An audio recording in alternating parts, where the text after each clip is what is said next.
రాష్ట్ర ప్రభుత్వం తమ 2 ఏళ్ల పాలనా విజయాలను ప్రజల ముందు ఉంచేందుకు సిద్ధమైంది.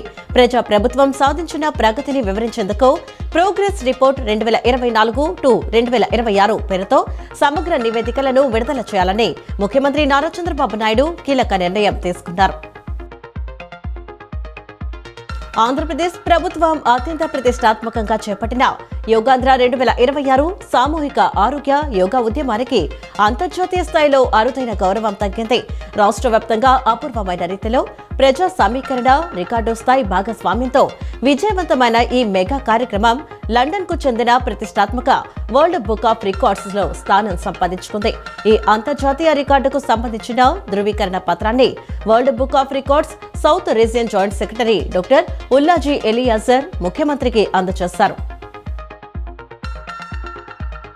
కృష్ణా నదీ తీరాన నిర్వహించిన చారిత్రాత్మక యోగాంధ్ర కార్యక్రమం విజయవంతం కావడంలో అధికార యంత్రాంగం, వివిధ ప్రభుత్వ శాఖల ఉద్యోగుల పాత్ర అభినందనీయమని రాష్ట్ర వైద్య ఆరోగ్య శాఖ మంత్రి, ఎన్టీఆర్ జిల్లా ఇన్ఛార్జ్ మంత్రి సత్యకుమార్ యాదవ్ కొనియాడారు. కార్యక్రమం కోసం శ్రమించిన వైద్య రోగ శాఖ, ఆయుష్, ఇతర అన్ని శాఖల అధికారులు, ఉద్యోగులకు అభినందనలు తెలిపారు. నేషనల్ టెస్టింగ్ ఏజెన్సీ ద్వారా నిర్వహించిన జాతీయ స్థాయి వైద్య విద్య ప్రవేశ పరీక్ష నీట్ 2026 నిన్న ఎన్టీఆర్ జిల్లాలో ప్రశాంతంగా ముగిసింది.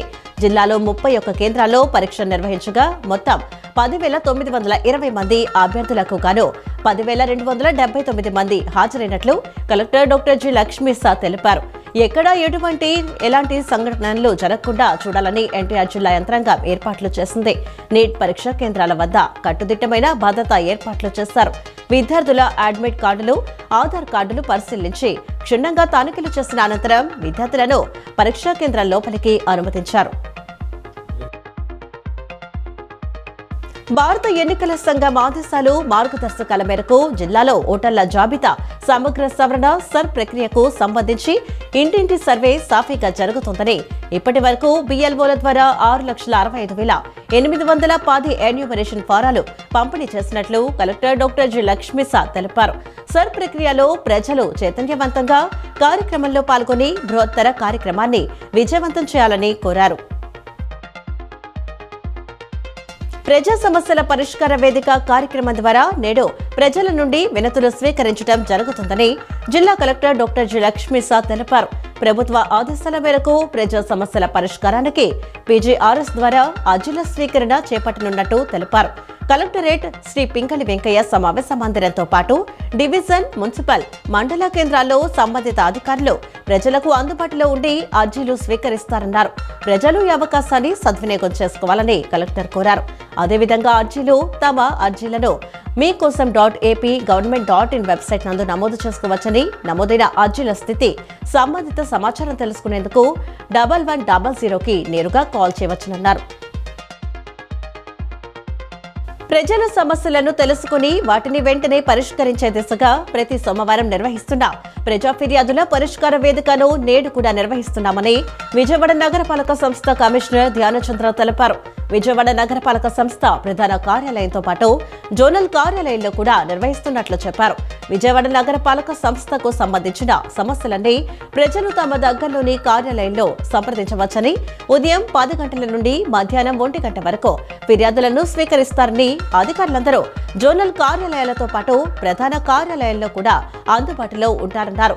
ప్రజలందరూ ఈ అవకాశాన్ని సద్వినియోగం చేసుకోవాలని అన్నారు. ఆంధ్రప్రదేశ్ హైకోర్టు న్యాయమూర్తి జస్టిస్ లక్ష్మణరావు సతీ సమేతంగా నిన్న రాత్రి ఇంద్రకీలాద్రిపై దుర్గమ్మను దర్శించుకున్నారు. ఆలయ చైర్మన్ రాధాకృష్ణ, ఉప ప్రధాన అర్చకులు శంకర్, శాండిల్య ఆలయ మర్యాదలతో స్వాగతం పలికి అమ్మవారి దర్శనం చేయించారు. దర్శనానంతరం వేద మండపంలో వేద పండితులు వేద ఆశీర్వచనం చేశారు. అనంతరం అమ్మవారి ప్రసాదాన్ని అందజేశారు. రాష్ట్ర ముఖ్యమంత్రి నారా చంద్రబాబు నాయుడు తాడికడప మున్సిపాలిటీ పరిధిలోని 100 అడుగుల రహదారి మార్గంలో ఉన్న అన్నేవారి కళ్యాణ మండపంలో జరిగిన ఓ నిశ్చితార్థ కార్యక్రమంలో పాల్గొన్నారు. డాక్టర్ సూరపనేని సురేష్ బాబు కుమార్తె సుప్రభ లగ్న పత్రిక వివాహ నిశ్చితార్థ కార్యక్రమంలో ముఖ్యమంత్రి పాల్గొని కాబోయే దంపతులు సుప్రభ, రామచంద్రమూర్తులకు పుష్పగుచ్చం అందజేసి శుభాకాంక్షలు తెలియజేస్తూ అక్షంతలు వేసి ఆశీర్వదించారు. ఈ సందర్భంగా ఏలూరు ఐజీ అశోక్ కుమార్ నేతృత్వంలో గట్టి పోలీసు బందోబస్తు ఏర్పాటు చేశారు. ఈ కార్యక్రమంలో కృష్ణా జిల్లా కలెక్టర్ డికే బాలాజీ, సంయుక్త collector M Naveen, Uyyuru RDO Karunakumari, అదనపు ఎస్పీలు వివి నాయుడు, సత్యనారాయణ, జిల్లా అగ్నిమాపకాధికారి యేసురత్నం, తాడిగడప మున్సిపల్ కమిషనర్ నజీర్, పెనమలూరు తహసీల్దార్ శివకుమార్ రాజు తదితర అధికారులు పాల్గొన్నారు. రాష్ట్ర ప్రజలకు వాతావరణ శాఖ కీలక అప్డేట్ ఇచ్చింది. రాష్ట్రంలోని పలు జిల్లాల్లో నేడు మోస్తరు నుంచి భారీ వర్షాలు కురిసే అవకాశం ఉందని విపత్తుల నిర్వహణ సంస్థ అధికారులు అధికారికంగా వెల్లడించారు. కొన్ని చోట్ల పిడుగులు పడే ప్రమాదం కూడా ఉందని హెచ్చరించారు. ఈ మేరకు ప్రజలు, రైతులు అప్రమత్తంగా ఉండాలని సూచించారు. వాతావరణ మార్పులు, వర్షాలు కురిసే జిల్లాలో అధికారులు జారీ చేసిన హెచ్చరికల పూర్తి వివరాలు ఇలా ఉన్నాయి.